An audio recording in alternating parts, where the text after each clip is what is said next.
My name's Carl Brooks, and I am the Global Head of Sustainability for Property Management at CBRE. So CBRE is the world's largest real estate advisory services firm. Our objective as a business is to ensure that we are giving the best advice to our clients around how they can accelerate towards decarbonisation of their real estate portfolios.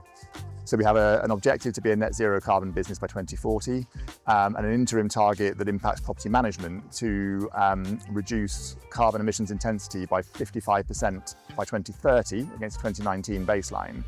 We've seen a growing trend from our investor clients to put more responsibility onto property managers around the collection of data to support the delivery of their own sustainability objectives.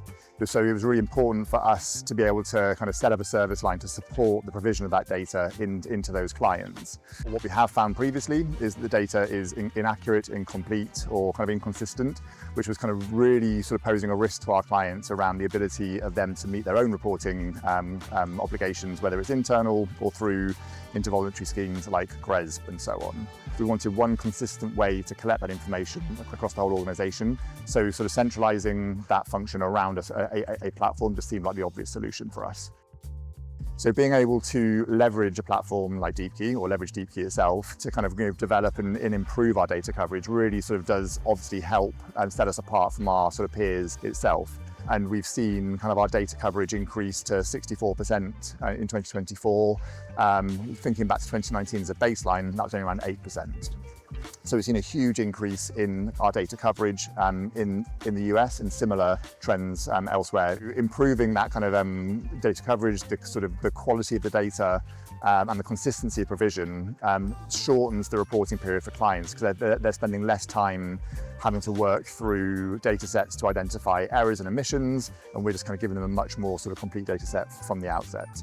So with our work with Deepki, we're very much looking at utilising the platform to help guide and advise clients as to where the opportunities for decarbonisation sits across their whole portfolio. So using tools like the forthcoming smart mode in the investment plan, for example, will really kind of help us identify, without having to go straight to an audit, what interventions could be delivered at a building and what their likely impact might be. That gives us a real clear understanding of where we are now, asset by asset, and where we are likely to get to be able to give clients the kind of insights into their portfolios so they know what the investment risk is for them.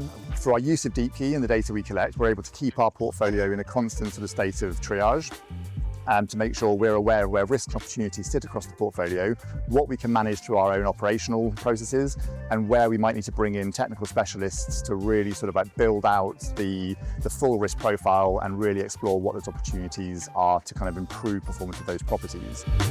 So I think the difference around the kind of partnership is much more of a clear investment in one another's success.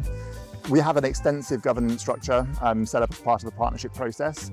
The partnership has kind of various angles. How do we kind of like leverage our scale within real estate, particularly in new markets in the Americas and in APAC, to kind of grow and sort of contribute towards Deepki's success as they grow and scale globally themselves.